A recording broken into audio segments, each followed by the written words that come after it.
It is the first conference of its kind, not dealing with hospitality or medicine.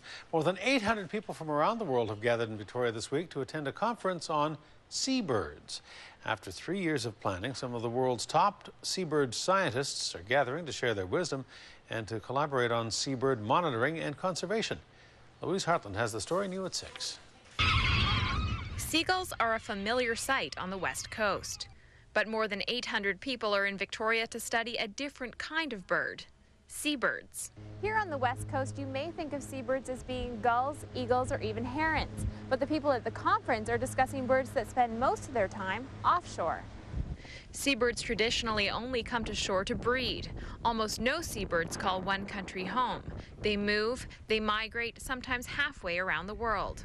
A fact that was pushed to the forefront when the world watched the after effects of the oil spill in the Gulf of Mexico.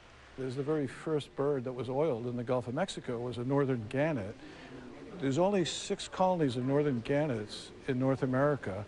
They're all in eastern Canada. Participants in the first World Seabird Conference want to work together and bring their knowledge home with them to help protect these birds at sea. For biologists, seabirds play a crucial role, acting as an indicator.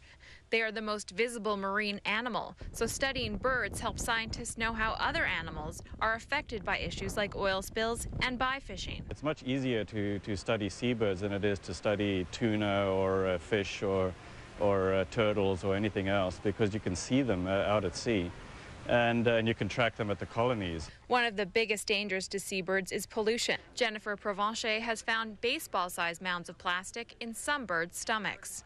We're seeing an increase of plastics in our seabirds. And so on a local basis and on an everyday basis, we can reduce, reuse, and recycle our plastics to keep them out of the environment and thus out of seabirds' stomachs. She says plastic bottle caps are the #1 offenders. Overall, conference organizers hope to share ideas and promote change, like creating protected areas for birds offshore, something researchers say Canada is behind the pace on. In Victoria, Louise Hartland, A News.